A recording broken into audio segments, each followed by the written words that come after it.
मराठा आरक्षणाची लढाई ही मराठ्यांनी आता जिंकत आणली। सगळ्या सोयऱ्यांची अंमलबजावणी व्हावी म्हणून मराठा समाजाचं हे ताकदीचा हा संघर्ष सुरू आहे। काही झालं तरी मराठ्यांना ओबीसीतून आरक्षण मिळवून दिल्याशिवाय एकानं सुद्धा मागे हटायचं नाही। आपण जातीवाद नाही करत तरी आपल्याला जातीवादी म्हणलं गेलं। माझ्या जालना जिल्ह्यातल्या सगळ्या मराठा बांधवांना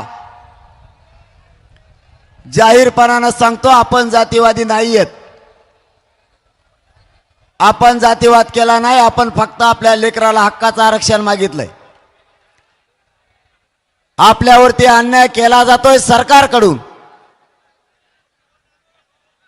आपल्या लेकरावर अन्याय होऊ नये न्यायासाठी आपला हा संघर्ष सुरू आहे। आणि जालना जिल्ह्यातला मराठा समाज महाराष्ट्रातल्या मराठ्यांना आरक्षण मिळावं म्हणून लाखोच्या संख्येनं गर्दी या शहरात उसळल्याबद्दल तुमचं मनापासून धन्यवाद।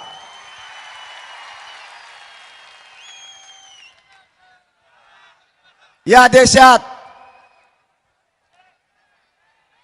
आतापर्यंत सरकारी नोंदी आरक्षणातल्या कोणाच्या सापडलेल्या नाहीयेत।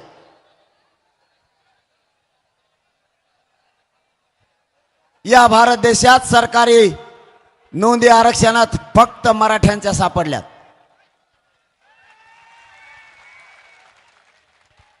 मराठे ओबीसी आरक्षणात 100-150 वर्षापासून आहेत। आतापर्यंत कसलेच पुरावे सापडले जात नव्हते। आता कालची बातमी आली, काय प्रॉब्लेम है तुम्हारा?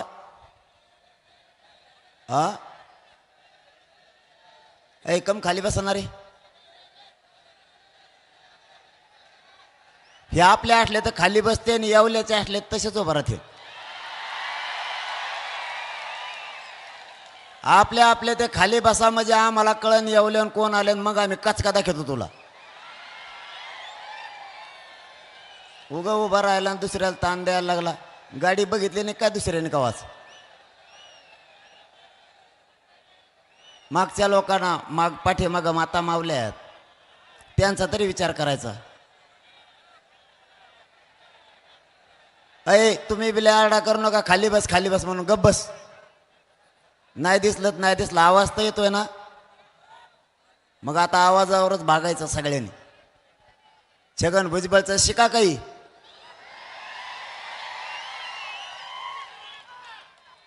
तो कसा आव्हान तोय बळच।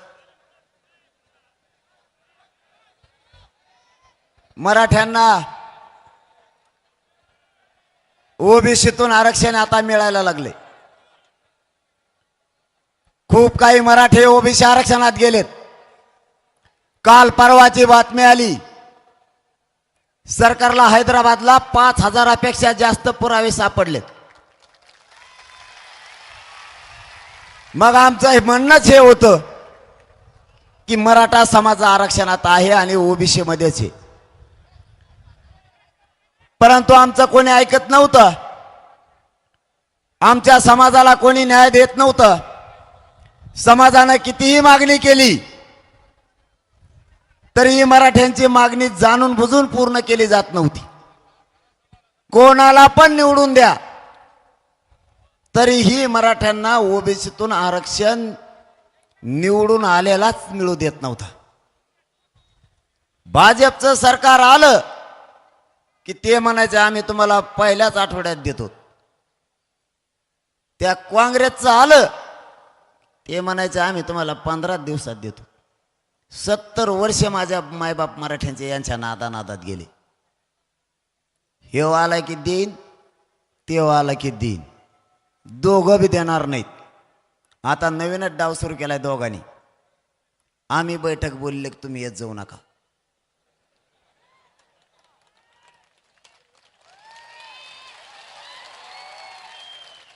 बेट्या हो, तुम्ही येड्यात काढता का आम्हाला? आता तर फक्त पाडा म्हणलो होतो. जर नाव घेतलं ना, खेळच खलास.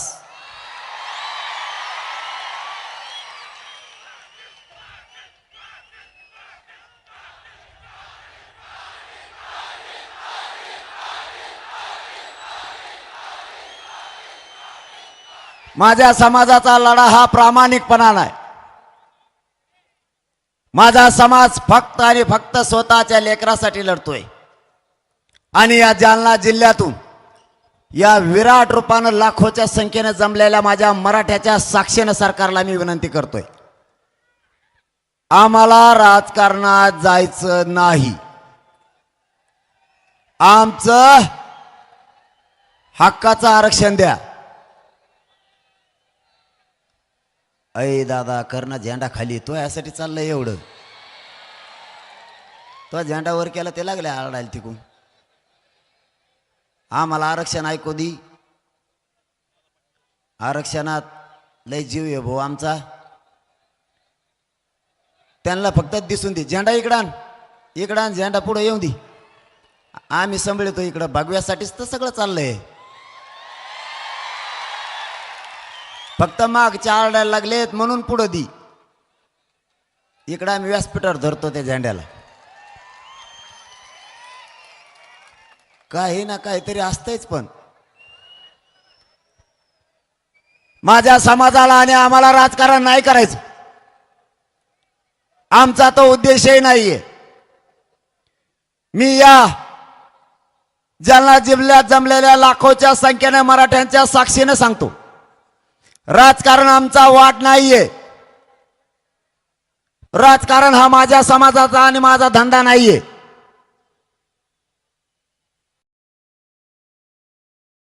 काय खडखड लावली तुम्ही?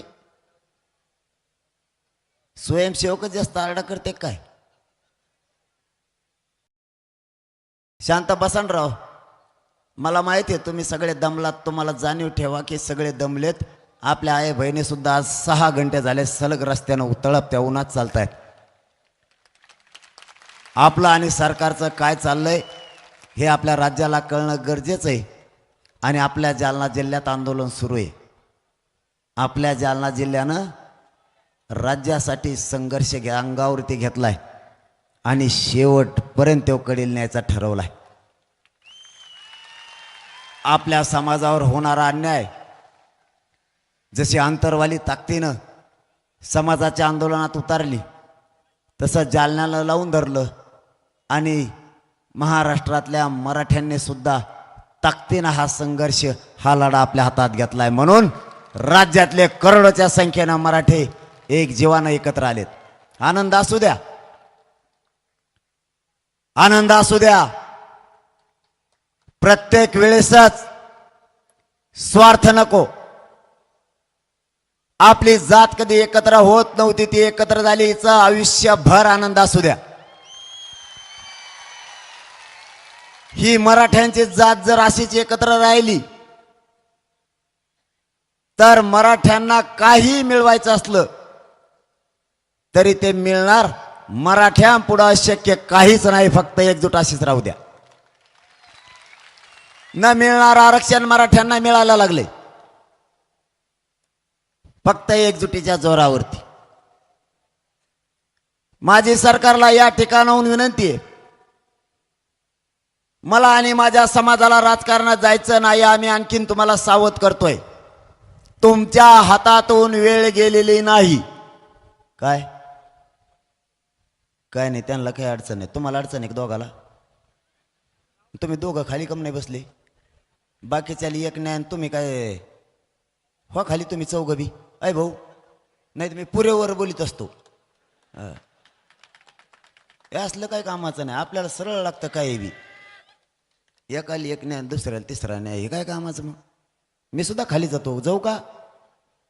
मला काय मोठे पण नाही बाबा. आपण छत्रपतीच्या पवित्र पुतळ्याजवळ आहेत.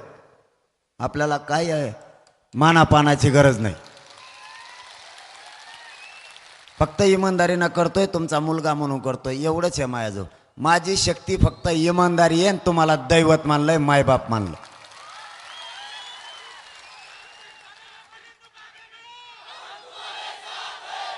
आणि मग मैं बी तुम्हारे साथच आहे ना. मैं तरी कुठं माग आहे रे. मैं बी तुम्हारे पुढंच आहे. होऊन देव, काय व्हायचं ते आता.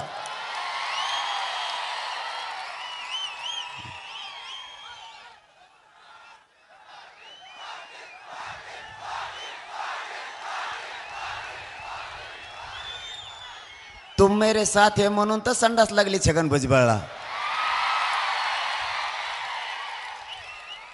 आखाड लागायच्या आधीच त्याच्यात कोणाला बी लागती म्हणतात, त्याला आधीच लागली. मराठ्यात दिसले की त्याला तसंच होतंय.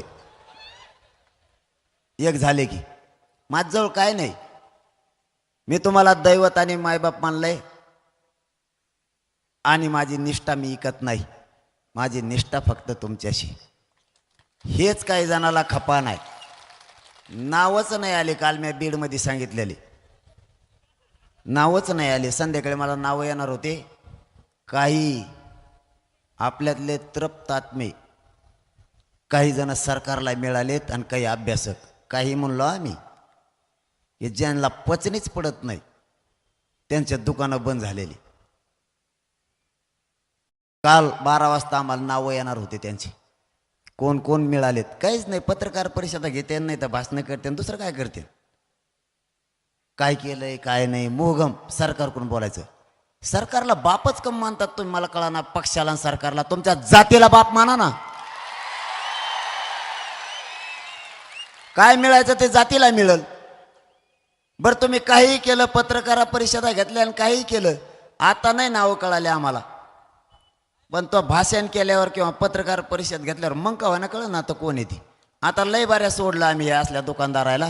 आता मात्र जर का समाजाच्या आड आलास सरकारचं ऐकून तर तुला मराठा समाजाला सामोरं जायचं, हे लक्षात ठेवा. आता इथून पुढं बस झाला. आता लय दिवस आम्ही पण ऐकलं. इथं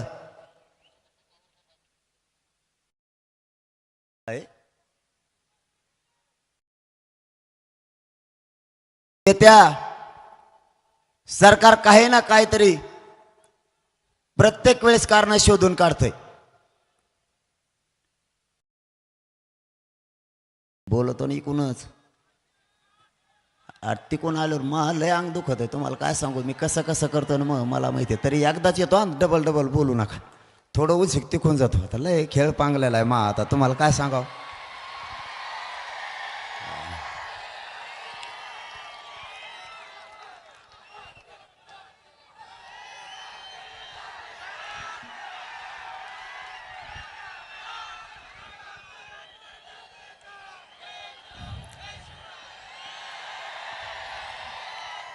आपल्या जर सरकारच्या काही हाती नाही लागलं तर सरकारसमोर तेवढाच एक प्रश्न असतो. लोक फोडायचे आणि आंदोलन दूषित करायचं.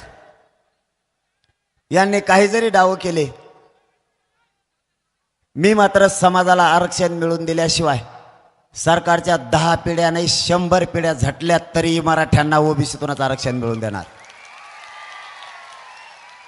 जे व्हायचं असल, मला एका जागेवर उभा राहून द्या. मला मग बोलता येत नाही. तुम्ही इकडे या तिकडे या म्हणून नका. गपचीप ऐका सगळे कोण सगळेजण. परत इकडं आलो, इकडे टाळ्या वाजित तिकडे वाजित. मला कोणकडे जायला सुधारणा ना. विषय राहायचा बाजूला आणि येडे घालण्यातच जायचं गळून. मी काय छगन भुजबळ सारखा फुकट थोडंच खाल्लेलं आहे. तो फुकट खातो कोणाचं बी. तुम्ही नुसत्या मिरच्या दिल्या त्याला तरी खातो देऊ. फक्त फुकट लागत, फुकट काष्टाचं नाही लागत. तुम्ही भुरकी तोंडात होता त्याच्या तरी गिळून घेतो देऊ.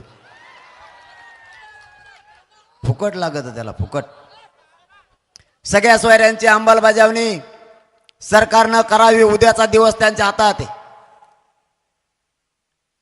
13 तारखेचा वेळ, एकूण 1 महिन्याचा वेळ सरकारनं आपल्याकडून घेतलाय. सगळ्या सोयऱ्याची अंमलबजावणी आपल्या व्याख्याप्रमाणे करायची तरच आपल्याला ते मान्य नाही तर नाही.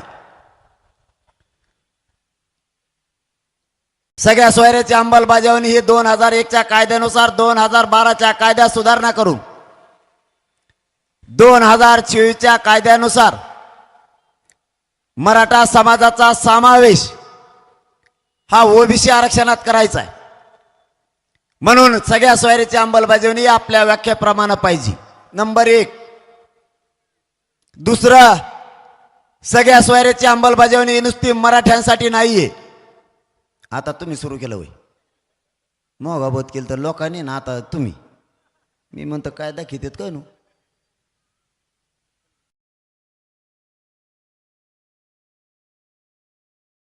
सगळ्या सोयऱ्याची अंमलबजावणी आपल्या व्याख्याप्रमाणे करायची. दुसरं कारण, सगळ्या सोयऱ्याची अंमलबजावणी मराठ्यांसाठीच नाही असं नाहीये.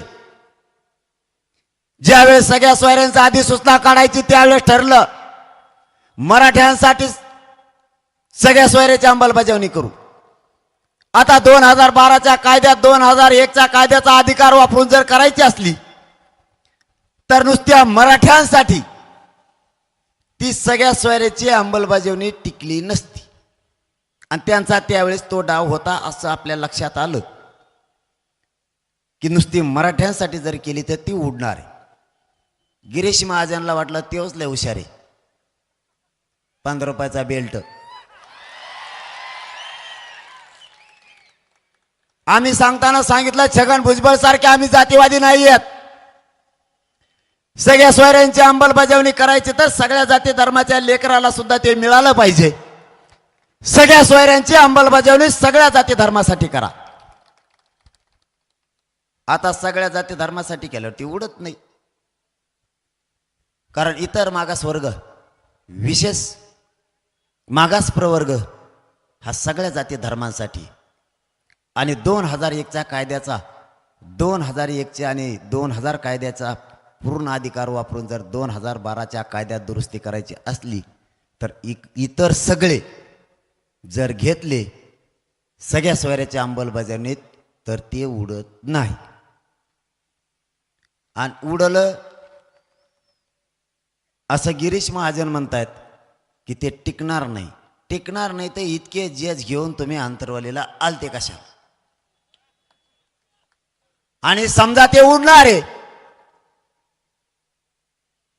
ते टिकणारच नाहीये, तर मग छगन भुजबळचा इतका आटापिटा का चाललाय की ते रद्द करा म्हणून. जर सगळ्या सोयऱ्याची अंमलबजावणी टिकणारच नाहीये तर छगन भुजबळ इतके पडेल फिडेल सगळे गोळा करायला का लागला.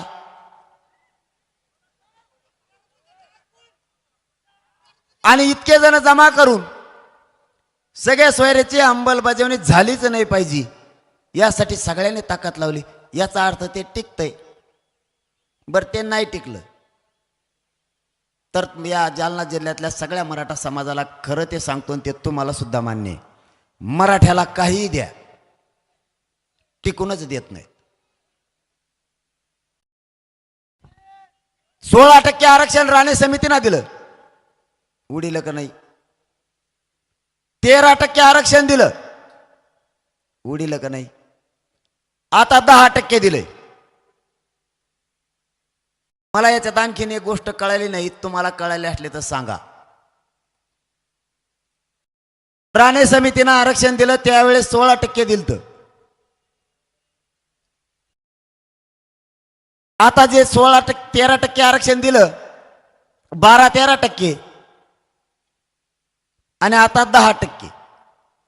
लोकसंख्या वाढत असते का कमी होत असती. आपली कमी कस काय झाली. आधी 13%, त्याच्या आधी 16, नंतर 13 आणि आता 10. म्हणजे आमचे माणसं काय अमेरिकेला राहायला गेले का. आणि तुमची कस काय वाढायला लागली छगन भुजबळ. तुला तर उठता येत नाही.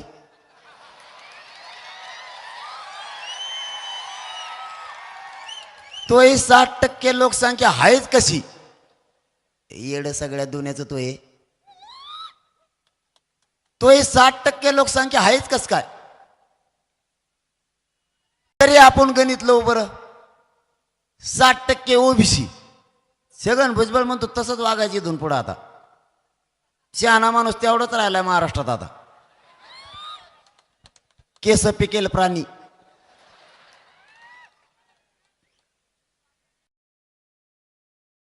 भंगार विचारानं बरबाडल्याला.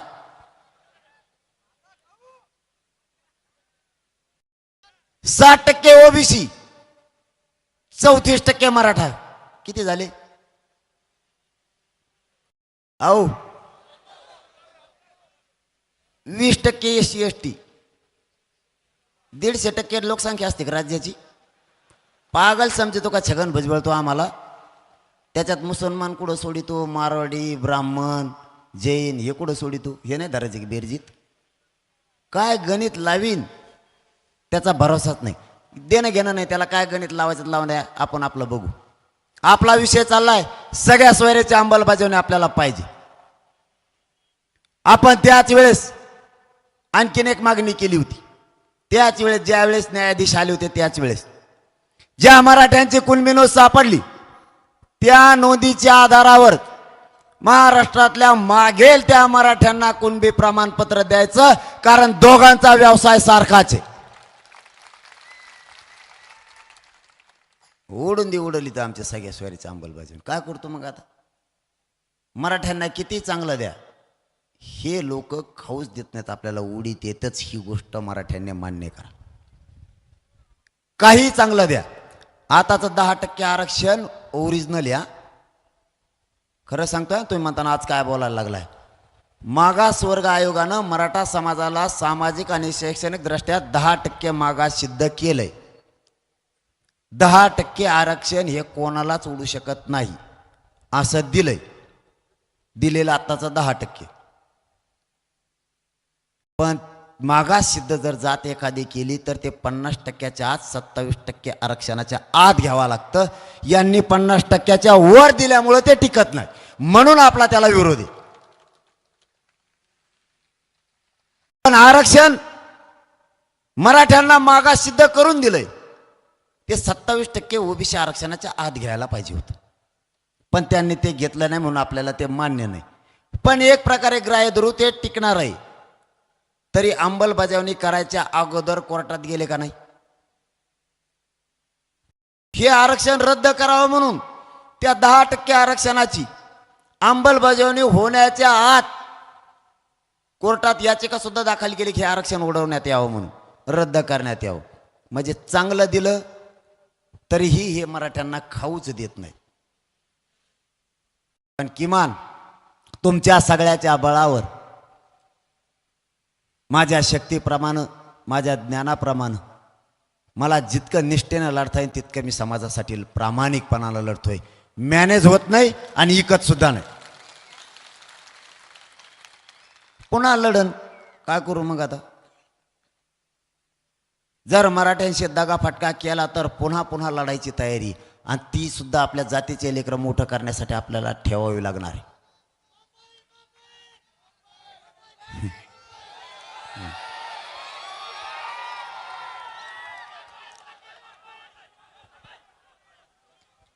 खरंच जायचं काय? सगळेचे सगळे येणार का तुम्ही? आहे तेवढे?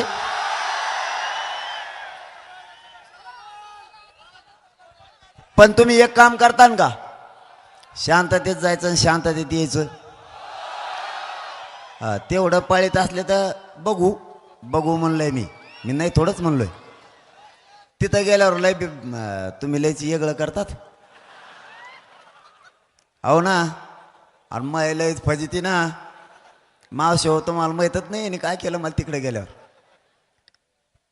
कोणालाच चढता येत नाही असे बिल्डिंगवर चढे. 17 तळ्याच्या बिल्डिंगवर वर. मुख्यमंत्री माझ्याजवळ आल्यावर माझ्या कानात म्हणते कुठून चढे. म्हणलं मला नाव माहीत, तुम्हीच बघा ते कुठून चढे. इतके डेंजर पोटे ते. मी त्यांना सांगितलं तुम्ही मराठ्याच्या नादी लागू नका. ते जर एकदा माग लागले रे बाबा कार्यक्रमच करते. पुरे परेशान होते अख्खे. एकाच पोराला अख्खी मंत्रालयाची गल्ली भेली होती व एकाच. एकटंच आंघोळ करीत बसलं 2 घंटे नेम डांबरीवर मध्ये. उडलंच नाही. त्याचा फेसच कमी होऊन नाही ना अंगाचा देव त्याचा त्याला उठता आहे ना त्यांना एकाने ते म्हणायचे कोणचा कोण झोन आहे इथं हे VIP गल्ली म्हणे इथं झोन आहे कोणचा तर सगळे मंत्रीच आहेत मग तो जास्तच फेस लावला त्याने अंगाला त्याच्यानंतर त्याने भात शिजायला टाकला त्याचा 1.5 घंटा भात शिजत होता पुरा करपाला तरी काढला नाही त्याने आणि पुरी लोखंड जर तिकडे गेले असते तर काय झालं असतं त्या एकट्याच्या प्रताप बघून हे म्हणले काय असेल ते वाशीतच निपटावं त्याचं एकट्याचं बघून ते एकटं जरी एवढं बेजार करायला लागलं ते बाकीचे काय करते तुम्हाला जाहीरपणानं सांगतो हे शांततेचं युद्ध आहे म्हणूनच सरकारला पेललं नाही शांततेच्या युद्धात लय ताकद आहे शांतीनं जर आपण लावून धरलं ना जगात आणि राज्यात कोणातच टप्पर नाही आपलं आंदोलन मोडून काढायचे कोणातच आपल्याला सगळ्या सोयऱ्यांची अंमलबजावणी पाहिजे आता हैदराबादहून काय कागदपत्र आणलेत एका दिवस उद्या माहीत होईल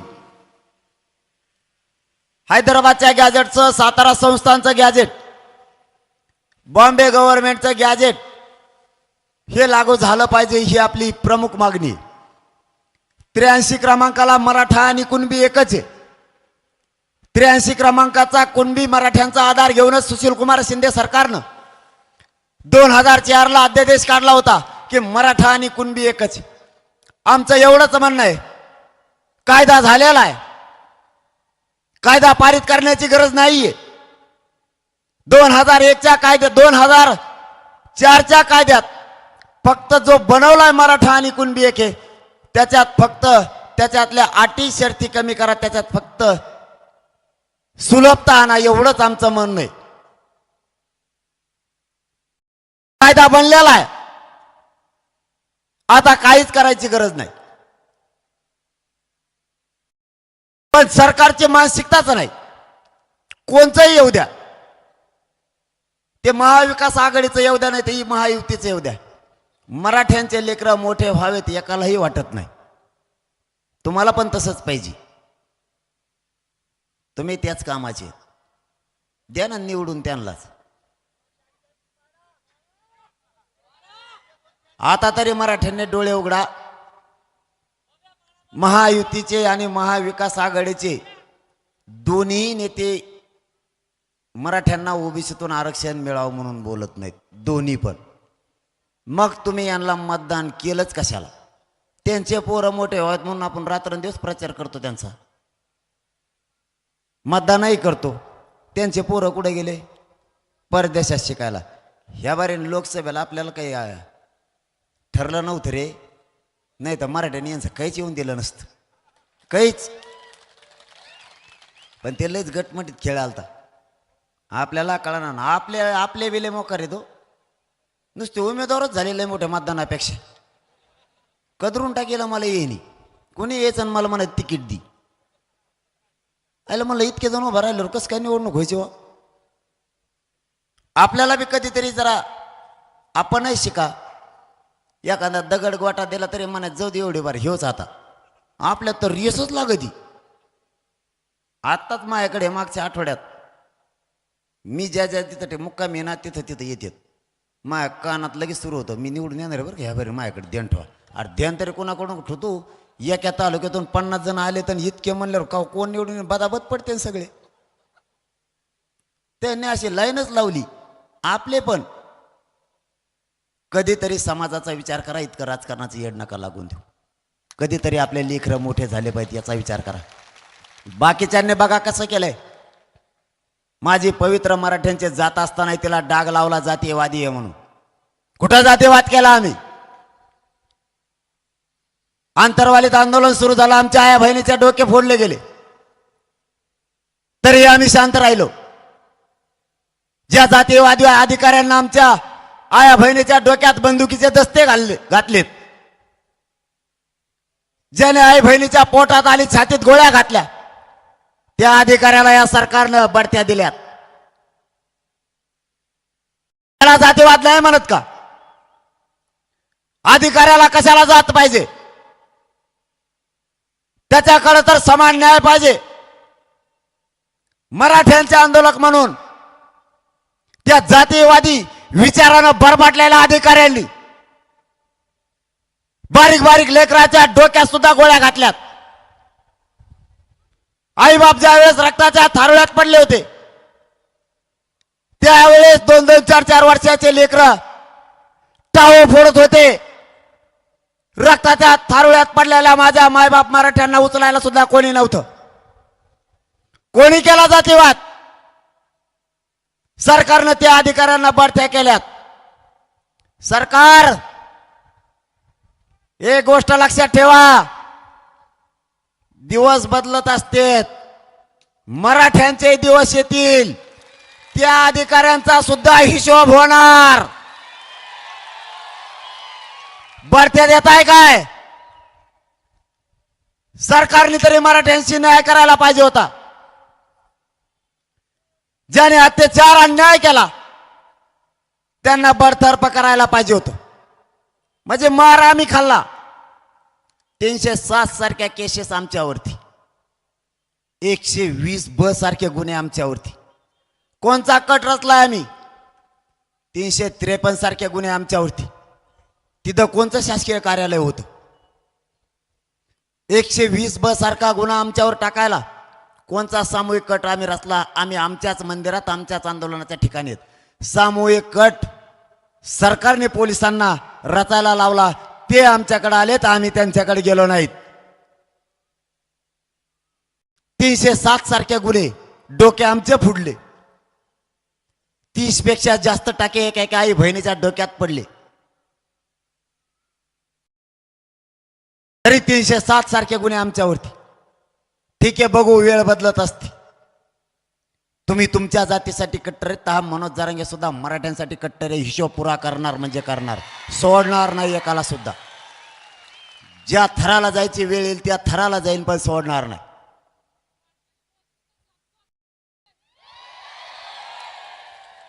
आम्ही कोणता जातीवाद केला?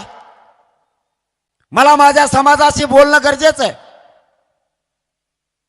मला समाजाला सांगणं आवश्यक आहे, कारण मी नेता नाहीये. मी प्रामाणिकपणानं मराठा समाजाचा मुलगा म्हणून करतोय, मराठ्यांचा मराठा सेवक म्हणून मी काम करतोय. मला कसलीच आशा आणि अपेक्षा नाहीये. नसता एवढी जनता मागं म्हणल्याच्या नंतर माणूस हवेत चालला असता. मी आजही जमिनीवरती, आजही माझ्या शरीराला एवढा त्रास होतोय, तरी मी तुमच्याच जवळ आहे, तुमच्या खांद्यावर हात टाकूनच चालतोय. तुम्हाला सोडून मी पाऊलच उचलत नाही. आम्ही जातीवाद केला कोणचा? अरे बाळा, तुझ्या मागे जर एवढी जनता असती ना, तर तू आत्तापर्यंत दंगली घडून आणल्या असत्या. दंगली, एवढे जातीवादी छगन भुजबळ तुम्ही. आमचा मराठा समाज एवढा असून आम्ही आणखीन काडी सुद्धा पायाखाली वाजू देत नाहीत किंवा मोडू देत नाहीत. हे संस्कार आमच्या मराठ्यांवरती आहेत आणि ते संस्कार मराठ्यांनी आम्हाला दिलेत. आम्ही जातीवाद कोणचा केला? आमच्यावरती हल्ला झाला तरी आम्ही शांत. आमचं शांततेत आंदोलन सुरू. ज्या तालुक्यात आंदोलन सुरू आहे त्याच तालुक्यात छगन भुजबळनं अंबड तालुक्यात येऊन एल्गार सभा का घेतली? त्या सभेत हातपाय तोडण्याची भाषा कोणी केली? छगन भुजबळला त्याच्या जवळ असणाऱ्या ओबीसी नेत्यांना सांगितलं, वेगळे वेगळे भाषणे वाटून दिले आणि त्यांनी भाषणात सुरू केलं, आम्ही कोयत्यानं पाय तोडीत असतो, आम्ही काठ्यानं डोकं फोडीत असतो. छगन भुजबळ याला जातीवाद नाही म्हणत का? तुम्ही हातापाय तोडण्याची भाषा करणार, तो जातीवाद नाहीये का? छगन भुजबळ पुण्याला गेला आणि कागदावर लिहून घेतलं, हिंदीतला शेर, तलवार गांजे आहे काहीतरी म्हणला ना, घास घास के रखो. हेच येड सगळ्या दुनियाचं तो आहे. काय घासितो रे तू? आणि म्हणतो अवकात दिखाणी. काय अवकात दिखाएंगे? मला हिंदी येत नाही रे. मन हिंदीचं वाकलेलं आहे. आमचं दोघी जमत नाही. मला मी शिकणार आहे आता. मुस्लिम बांधव लय बरेचसे आता आपल्या आंदोलनात आल्यामुळे ते मला हिंदी शिकणार आहेत.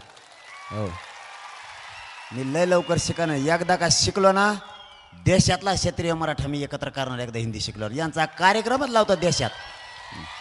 सोडतच नाही यांना. तेव्हा म्हणतो यांना अवकात दाखवला. काय अवकात दाखवतोय? अवकातच काय आहे? तुलाच उठता आहे ना नीट. तू काय अवकात दाखवणार? नाकावरच्याच मायला तुला वर वडीत आहे ना, तू काय दाखवणार मराठ्याला अवकात? हेंद्र सगळ्या दुनियाचं. तलवारी घासा म्हणतोय, याला जातीवाद नाही म्हणत का? छगन भुजबळ मराठ्यांचे मत नाही घेतले का? जातीवाद तुम्ही करायचा आणि जातीवादी मराठ्यांना ठरवायचं. हा कोणता न्याय आहे? निवडणुकीत कोण पडत नाही, कोणीही पडतं आणि कोणीही निवडून येतं. माझ्या बीड जिल्ह्यातल्या मराठ्यांनी कोणालाच पाडलं नाही, तरीही म्हणले मराठी जातीवादी आहेत. मी कोणाला पाडा म्हणलो का? आता नुसतं पाडा म्हणलं लोकांनी पाडलं, त्याला मी काय करू? आणि नेमके तेच भरगडून पडे, त्याला मी काय करू?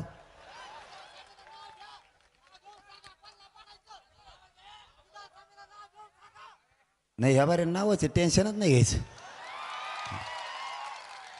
या बारीना नाव घेऊनच खेळले. त्याचं कारण बी तसं आहे. 43,000 मतदानच व्हायला गेलं आपलं. ज्याला नव्हतं द्यायचं, मी म्हणलं कोणाला निवडून आणा कोणाला पाडा. आपल्या गोरगरीब मराठ्याने काय केलं? ते म्हणले आता कोणाला पाडा कोणाला निवडून आणा म्हणले, नाव तर नाही घेतलं. मग आपलं 10-20,000 मतदान जिकडं जायला नको होतं तिकडेच गेलं. पण काही पोट्ट्याने असा एक शिक्का धरला की दुरणच उलट केलं बाकीच्याचं. आणि आपलं 20-25,000 मतदान असं व्हायला गेलं की मी म्हणलं कोणाला पाडा कोणाला निवडून आणा. तर शेतकरी मराठी म्हणले आम्हाला दोन्ही पास नाहीत, दोघाला नाही करायचं, घरीच राहिले. तुम्हाला एकच विनंती आहे, आता घरी नाही राहायचं.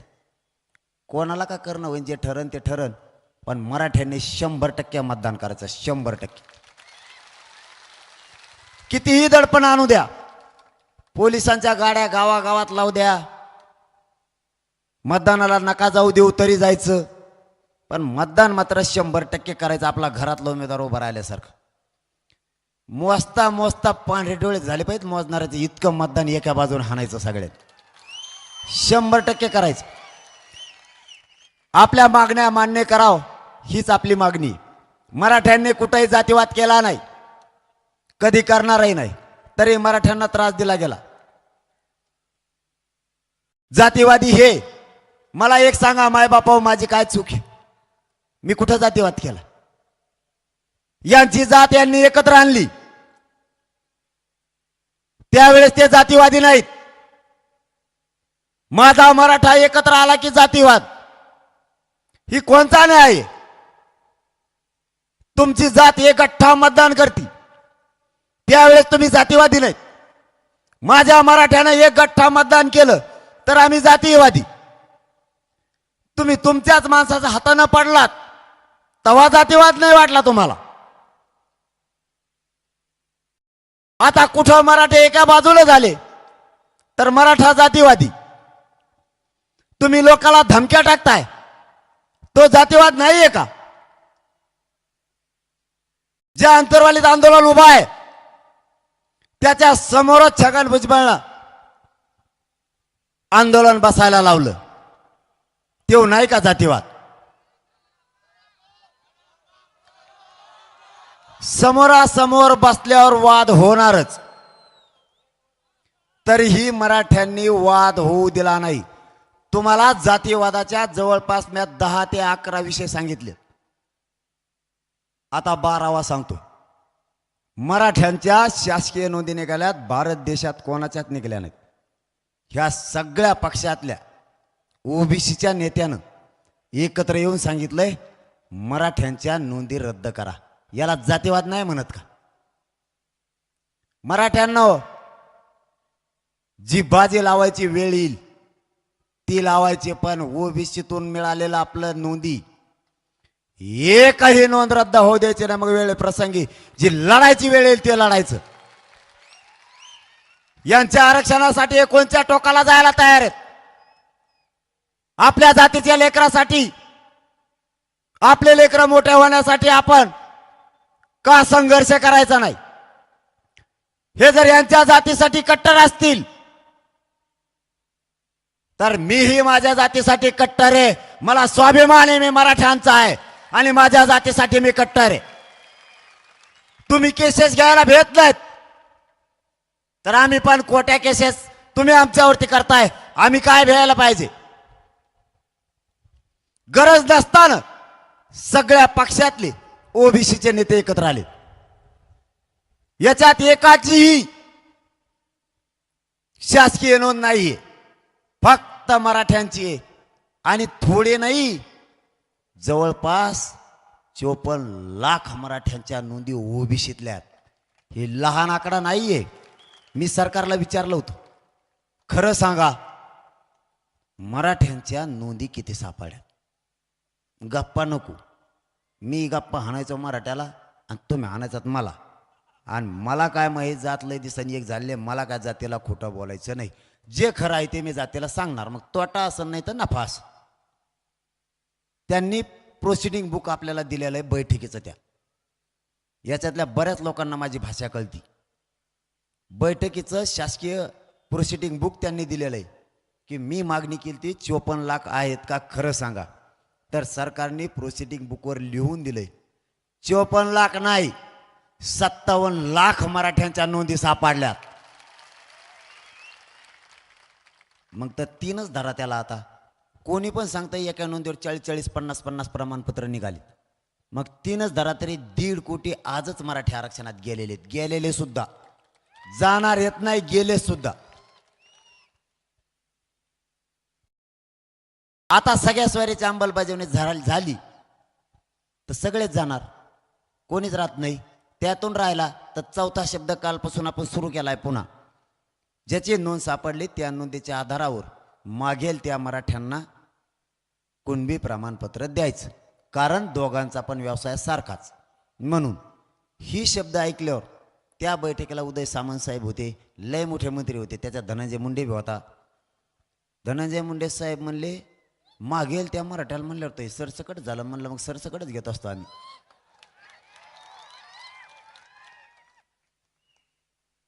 म्हणे मान्य हो, जाऊ द्या आता. कारण सगळ्या मंत्र्यांनी, सगळ्या सचिवांनी, सगळ्या तिथं आलेल्या 4 जजनं ते मान्य केलेलं आहे. म्हणून आपल्याला आपल्या मागणीप्रमाणे घ्यायचंय. यांनी जातीवाद सुरू केला.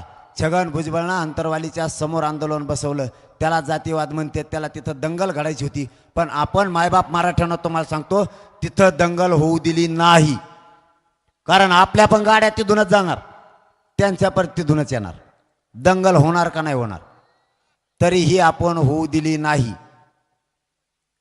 त्याला तिथं जुळलं नाही, त्याने दुसरा डाव टाकला. कारण तुम्ही जालना जिल्ह्याचे आणि तुम्हाला माहीत नसल्या तर सांगणं माझं कर्तव्य म्हणून सांगतोय. कारण या जिल्ह्यात आंदोलन सुरू आहे. त्याने माझं जुनं गाव हुडकून काढलं, या छगन भुजबळने, गचपाण्याने. तो खरा गोंधळीच पाहिजे होता, त्याच्या गळ्यात ते आज सोडून ते पाहिजे होता असा. आणि मग आज सोड माझ्या हातात द्यायला पाहिजे असा चापकाने झोडा असताना.